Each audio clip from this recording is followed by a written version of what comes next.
Welcome back to the Inside the Rink podcast. In episode 34, we're going to cover Logan Couture forced to retire. The Edmonton Oilers have injuries mounting up. The Boston Bruins are not expected to make front office changes. The Winnipeg Jets are your 2025 President's Trophy winners.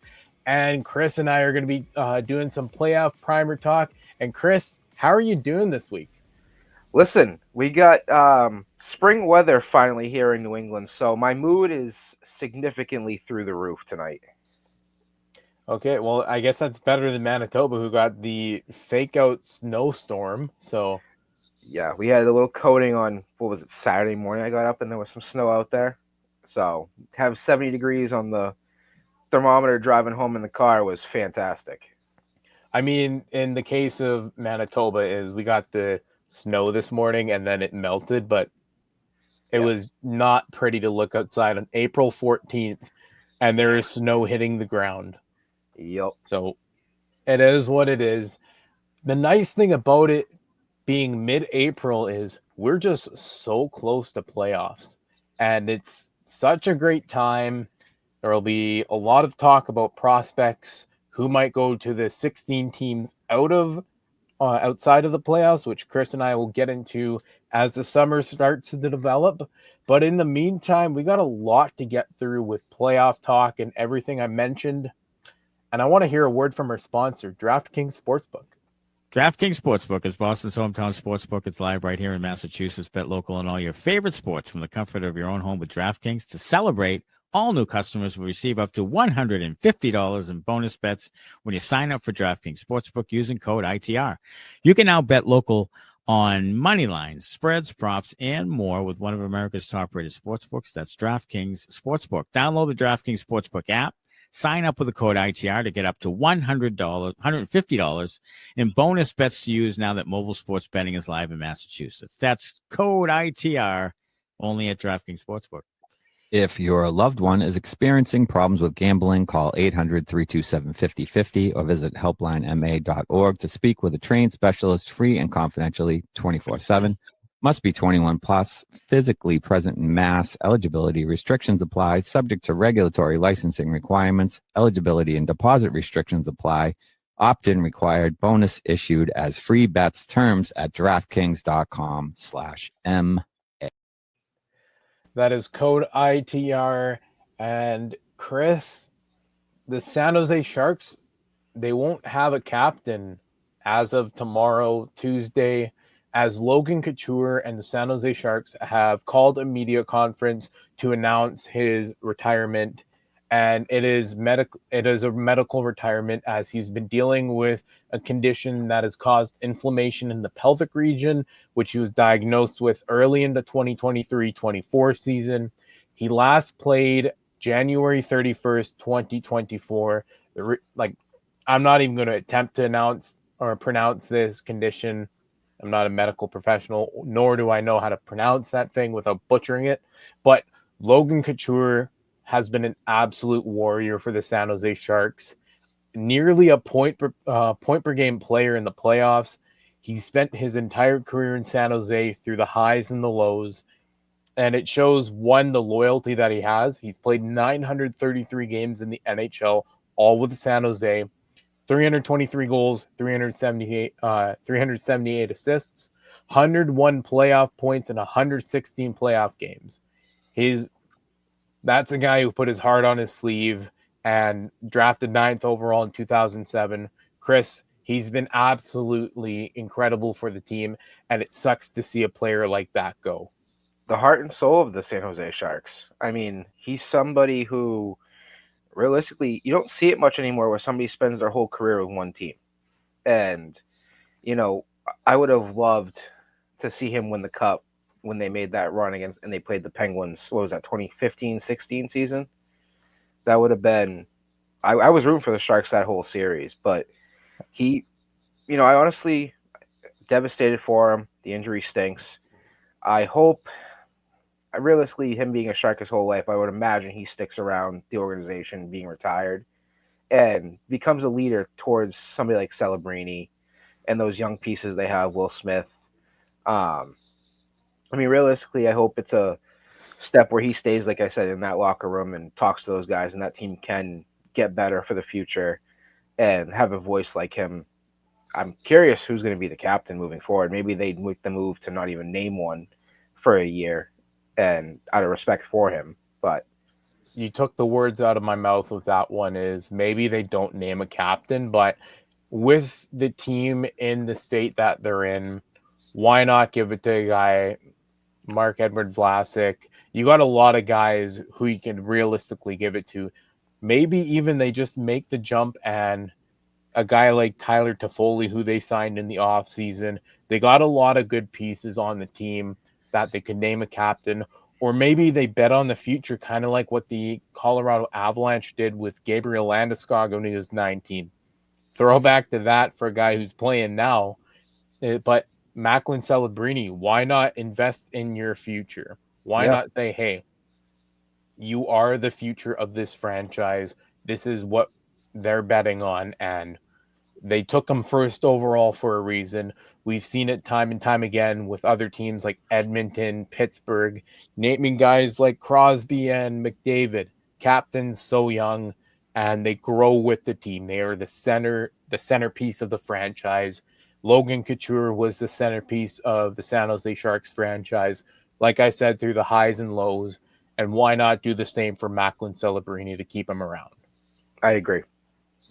And kind of staying in the Pacific is the Edmonton Oilers. 9 injuries on their roster right now. This is a tough pill to swallow for the Edmonton Oilers because you're losing Matthias Ekholm in the first round. Yes, Leon Draisaitl is expected back for game 1, but there's so many other names on that list, and it's just eating away at their lineup. The game against Winnipeg, I was looking at the lineups compared side to side, and regardless of result, Edmonton, it looks like they are trying to retool late in the season because that's how many injuries they have. You got Trent Frederick, Zach Hyman, Ryan Nugent-Hopkins, John Klingberg, Jake Wallman, Alec Regula, and Evander Kane. Those are guys who are out among Matthias Ekholm and Draisaitl. Chris, could this sink Edmonton? Yeah, I mean, realistically, they're hurt at the blue line. Oh, yeah. You're gonna face a tough physical Kings team that can score. I mean, that first line, it seems like they've found their rhythm, and I almost want to say, like, if they're not fully healthy, I mean, if even Draisaitl and McDavid play, I think because McDavid had an injury too, he just came back. Yep. Realistically, that series with all these injuries, I think the Kings take it in 6. But the big one to me is they just got him back. I think he missed some time, but if Skinner's out and misses any part of this series, I'd say that number is less and less for the Kings to take the series. It's just the Kings look like a different team this year, and I know this is what their 4th year facing each other in the first round of playoffs. Yeah, 4th consecutive season. Now you add these injuries into the Oilers lineup. It's all smells like a turn of the tide for this season in that series. Yeah, and when you say turn of the tide, that remains to be seen, but playoffs, it's a whole different animal, and LA on paper is the better team with the injury reports and whatnot. Yes, Edmonton has McDavid, Bouchard, and whatnot, but Chris, when it comes down to playoffs being what it takes, you need to win in a certain fashion. It's a hard physical game, and maybe LA can overwhelm Edmonton enough, even with the firepower that they still have. Yeah, I mean, having McDavid and Draisaitl in the lineup is a boost to that team no matter what. Oh, definitely. So it's not going to be easy, but you lose again. The blue line hurt, injuries hurt, and those two, like I said, they've been battling injuries that they just can't. Well, McDavid came back, Draisaitl will be back. Who knows how long if that lingers? Like if one of those guys go out too. Yeah, and I don't know. Maybe we'll save it for the playoff primer about the series and the impact. The one thing that's really burning a fire in my stomach right now is Frank Saravalli of Daily Faceoff reported today that the Boston Bruins are not expected to make changes to their front office, with President of Hockey Operations Cam Neely and General Manager Don Sweeney. Sweeney, he's the fourth longest tenured GM in the NHL as of right now. He was hired in May of 2015, and this is his second time that he has missed the playoffs with the Boston Bruins. Chris, there's a lot to look at. Boston has the fourth best odds heading into the draft lottery at 9.5%. And maybe Boston can pull it off. Maybe they can get a pick from, maybe it's something they can recoup and look back on this season, and it helps them because they still got a core that's locked up long term. But Don Sweeney and his current position, do you think the Bruins went into this season expecting to miss the playoffs? No.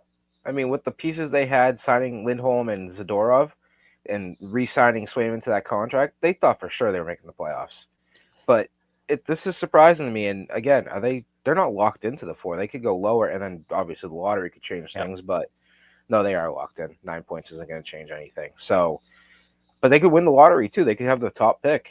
I mean, they have those odds that they very well could happen. Yeah. So the question I have, though, is the track record of this. I believe it's the same leadership team, but the track record drafting has not been fantastic. So yeah. And trusting them with a high pick like this, and top, potentially I'd say 5, maybe 6, it's an interesting decision to make. But I mean, I like the move. Obviously, Minton scored the other night. That was a nice addition. They got some decent pieces down in Providence that we've seen come up, or that are still playing in Providence, that have been helping that team. So, I mean, maybe they got something for the future. Yeah, maybe. And since 2015, obviously they would have changed their scouting staff and all the people that come in the front office. But one of the things I want to really kind of point out when it comes to the front office, and Chris, correct me if I'm wrong, but I'm 99% sure their last pick that was quote unquote a lottery pick was Tyler Seguin. Happy to be wrong, but when you look at what they've done and how long they've been competitive in the playoffs, thank you, producer Connor, for making sure I was correct on the Tyler Seguin thing. Give a shout out to Connor there. But that is how long that they've gone and been in playoffs and been competitive. That Tyler Seguin, currently with the Dallas Stars, was your last pick in that lottery category. And maybe this year you can take the chance to draft a guy like Roger McQueen, James Higgins, Matthew Schaefer. There's a lot of great names in that top 5 list. And reading a lot of draft rankings, it seems like Matthew Schaefer is the unanimous number 1 pick as of right now, but Boston's needs, I just want to say this. Boston's needs isn't defense with Lindholm, McAvoy, Zadorov. You got so much guys down below on the blue line. Maybe you need a center. And why not take a swing on a guy who's 6'5", dominated in the WHL? Maybe that translates well to the NHL, and that's Roger McQueen. Maybe they take another guy. Maybe they do take another defenseman. Who knows?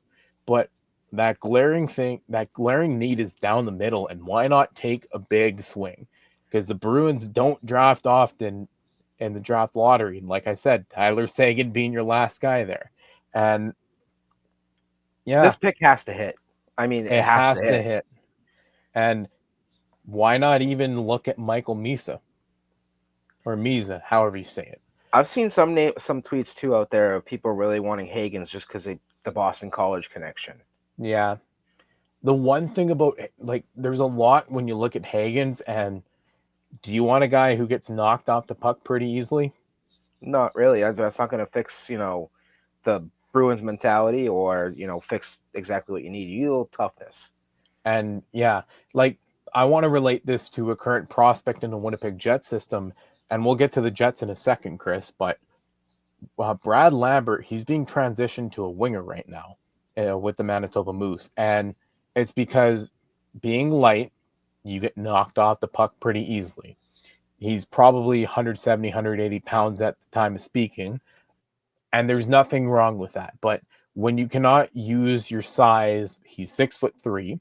When you cannot use your size to keep the puck and stay on your feet, maybe it's best to transition a player or put the weight on for a player to be able to play that role and protect the puck a little bit more. And I've seen this with guys at the AHL level where they're at the AHL level because they cannot seem to protect the puck well, or they get knocked off super easily. And there was one game against the Grand Rapids Griffins. It was, I think, their third line center. I don't want to say a name off the top of my head, but I kept watching him get knocked off the puck, and it happened 3 or 4 times. And there are guys that just don't develop because they can't get past certain attribute.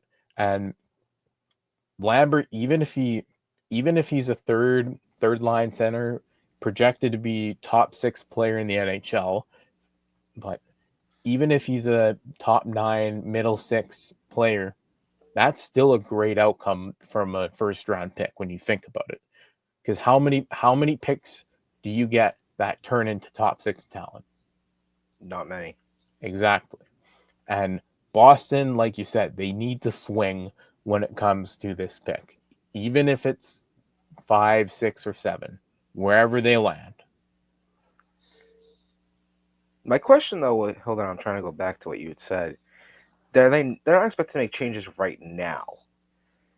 I wonder if that translates to what they do in the off season.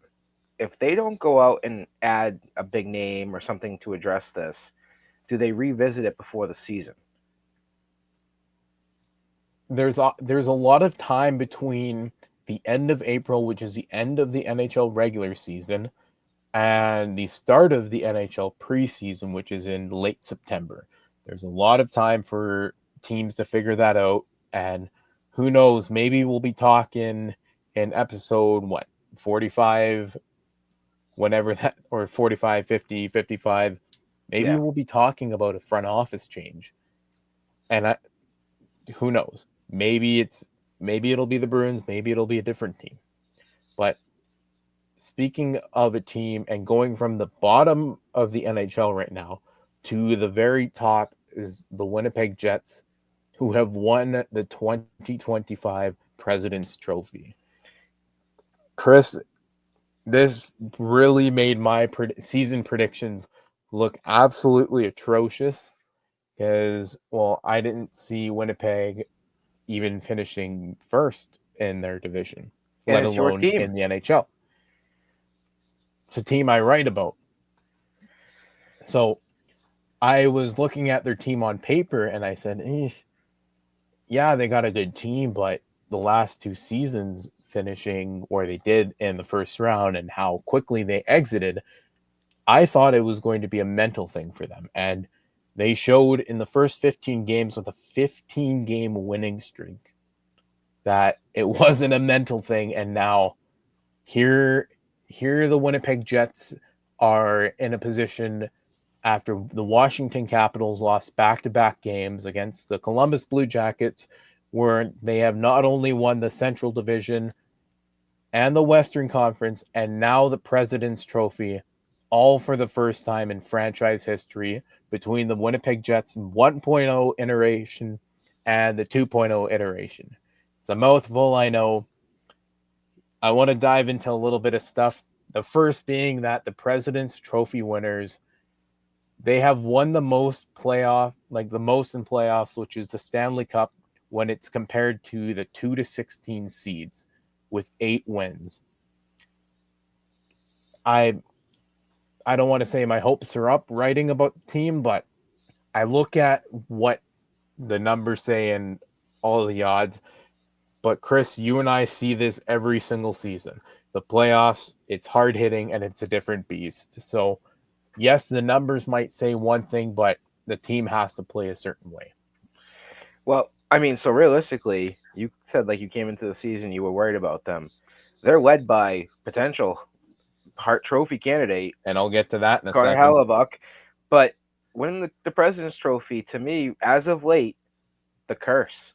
I mean, the last President's Trophy winner to win the Cup was the Chicago Blackhawks in 2012-2013, which was a shortened season. And the last team before that was the 2007-2008 Red Wings.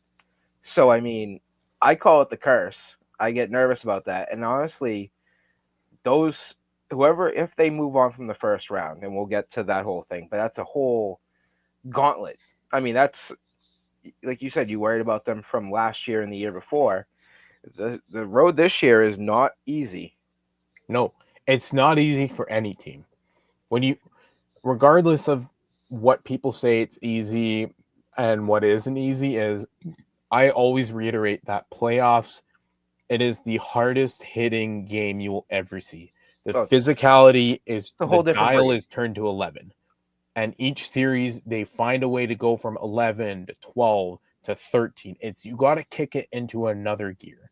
And when it comes to what the Jets have done in the 2024-25 regular season, you got a 55-24-4 record, 114 points at the time of you and I speaking.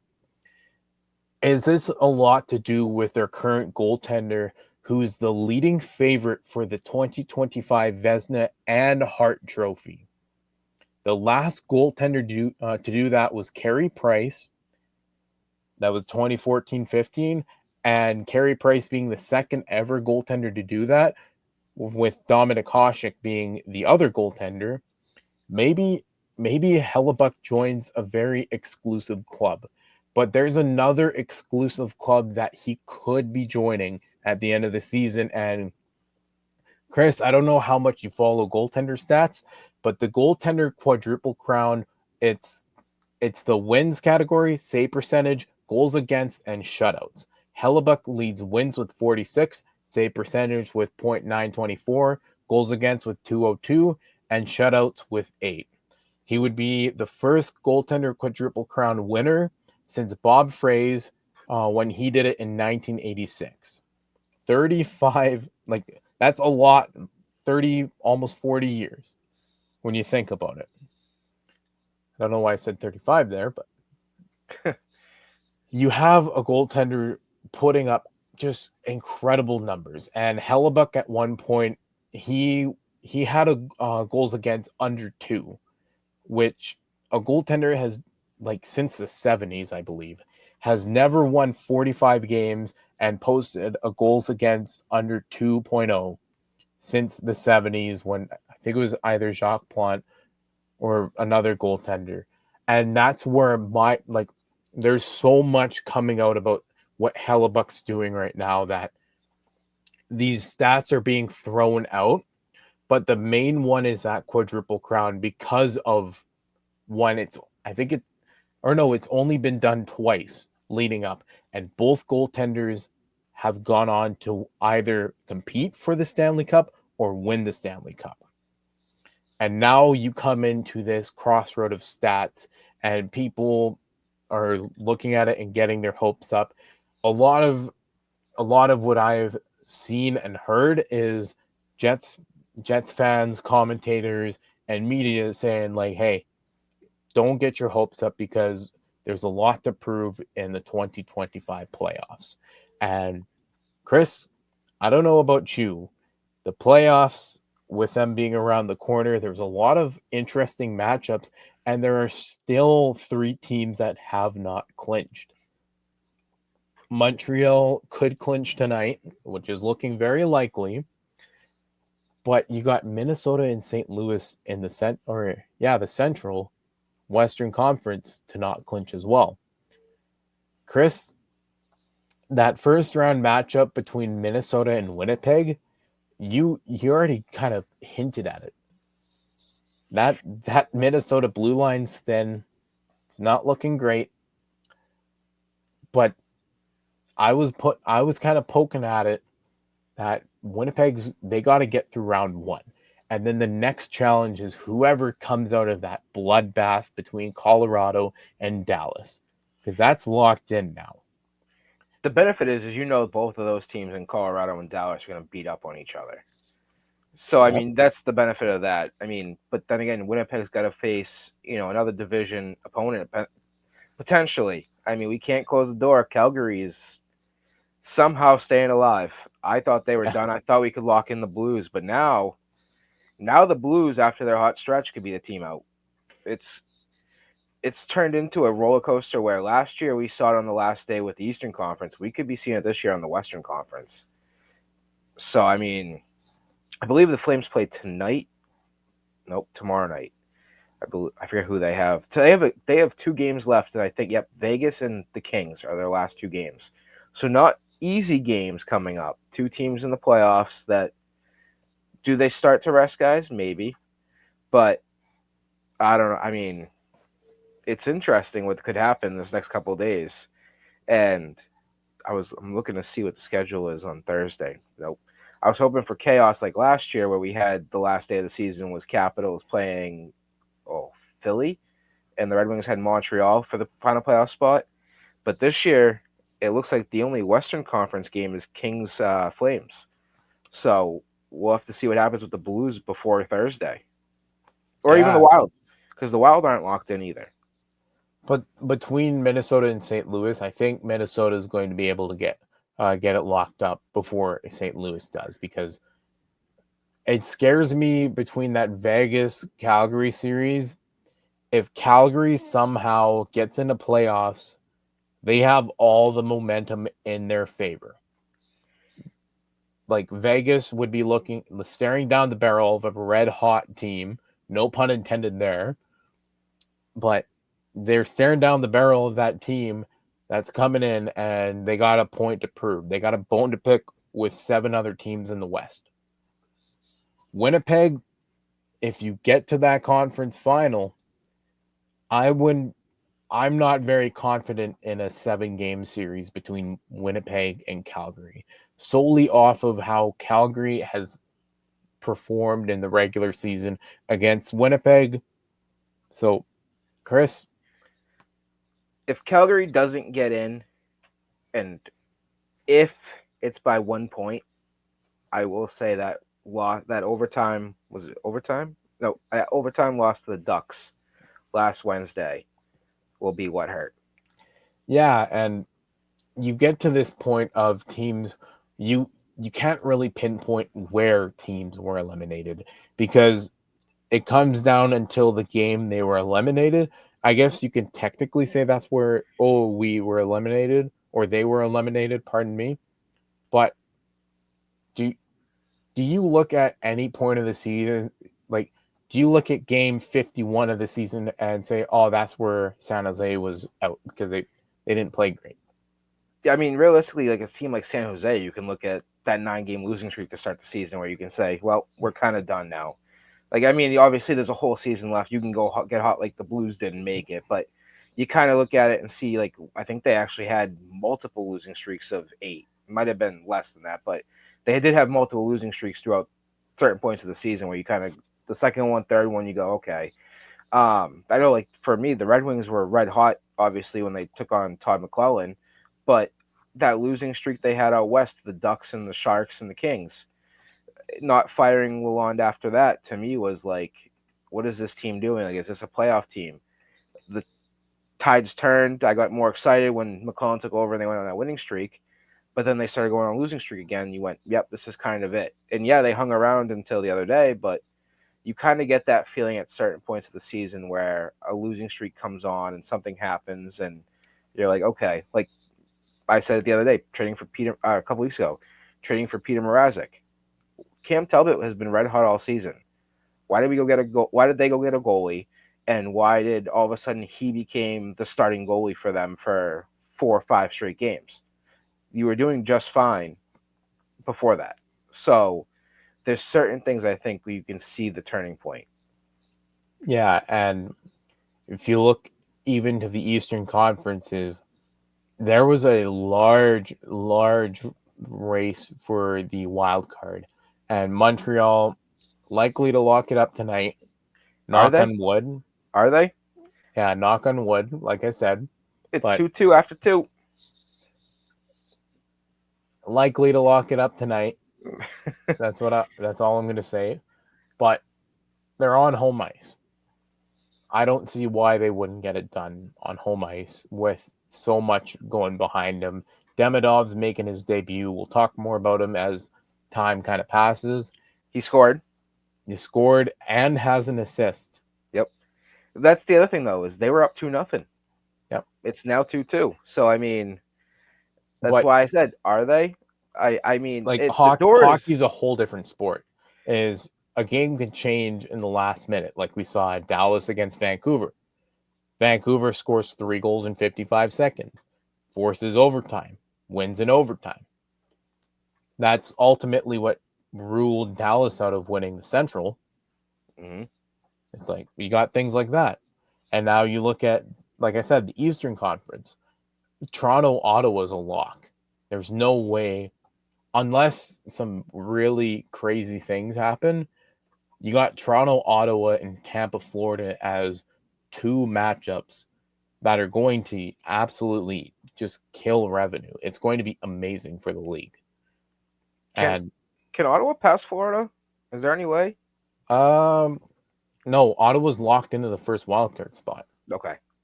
I was just reading that this morning. I wasn't sure because I saw the Panthers are losing right now. Are they losing? Yeah.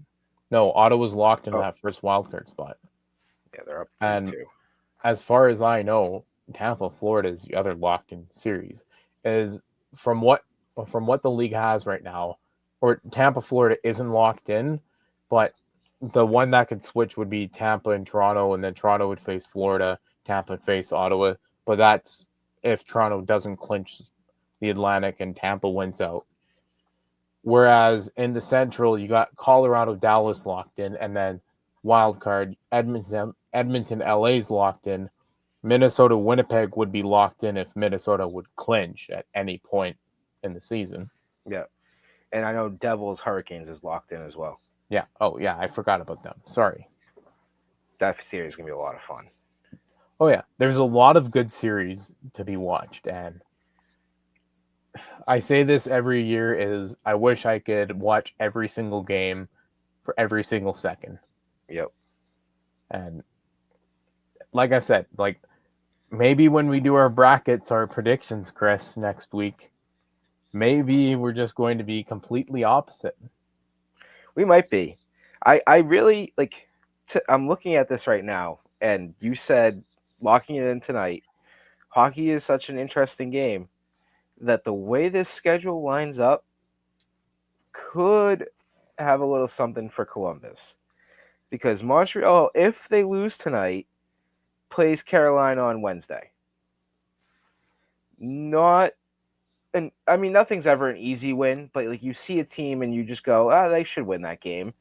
Yeah. And so you flip over to Columbus, Flyers on Tuesday, Islanders on Thursday. Like that, again, I mean, I go back to what I just said. Montreal's facing Chicago. They should win that game. You never know. Lose that game, things get very, very interesting with 3 days left in the season. Well, like you said, Montreal loses tonight. You got Columbus breathing down your neck. They have all the momentum possible after winning back-to-back games against Washington. And the main difference between Montreal and Columbus is their coaching. No disrespect to Martin St. Louis. Legendary player.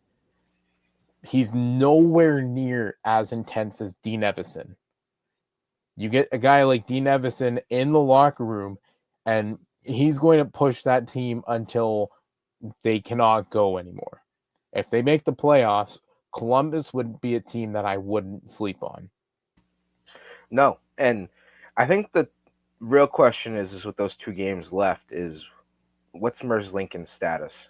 Because he's been out or dated. Now he's listed as day-to-day.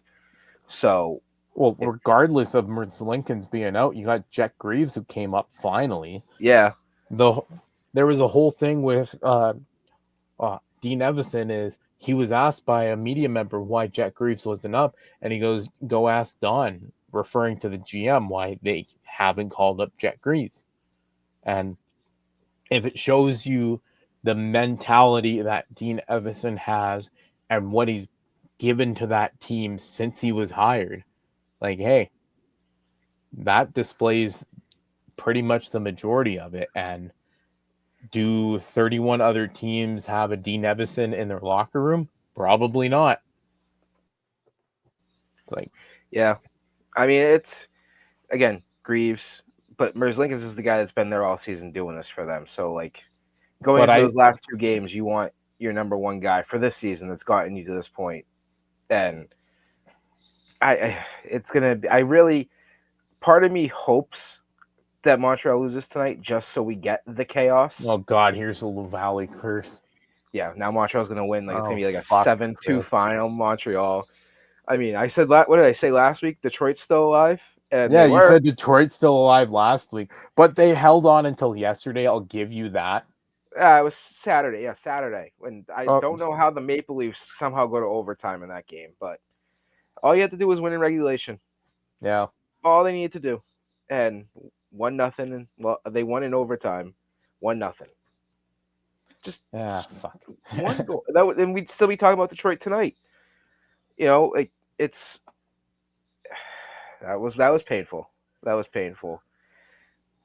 Well, the one thing when it comes to teams in playoffs, I don't count Columbus out whatsoever because they're going to ride the Jet Greaves high as long as possible.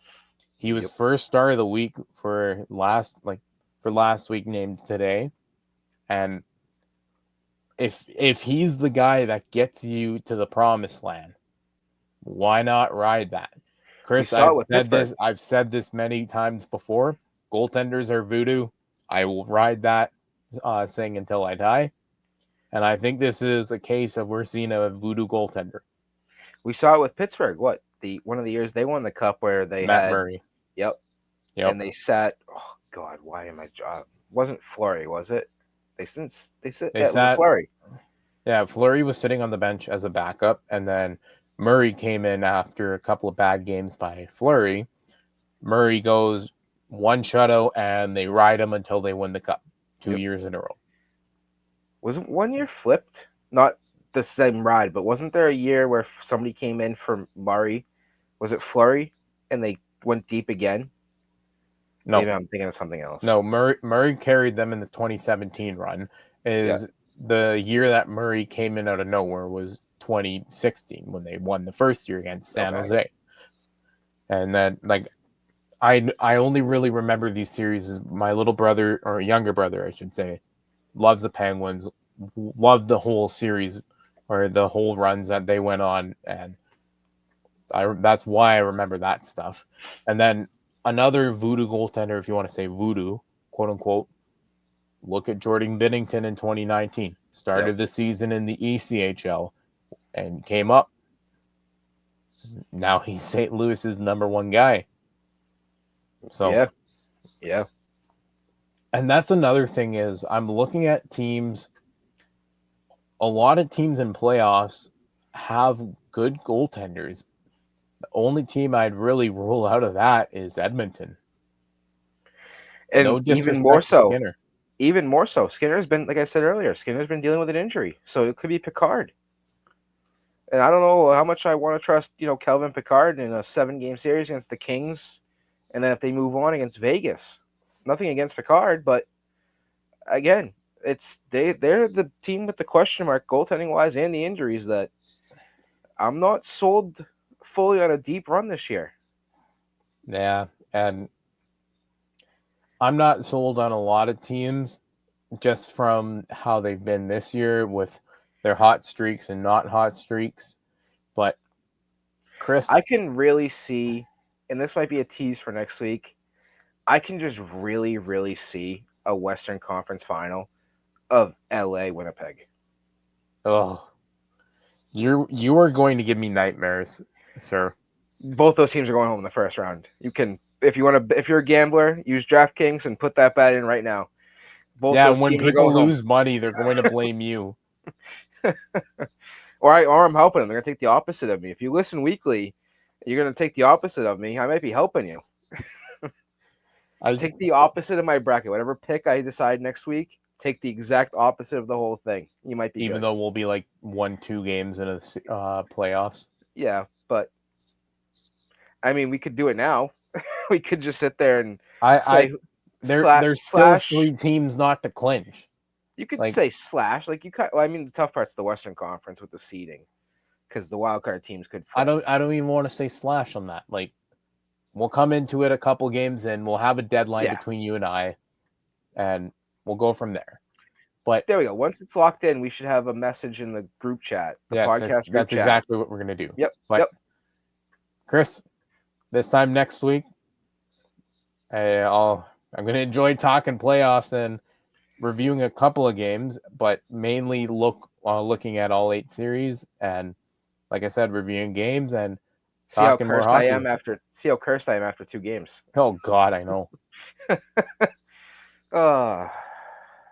I could probably win money if I took the opposite of what you say. You probably won't like what I pick. Maybe. We'll do that for next week. All right. Thank you for listening, and we will be back.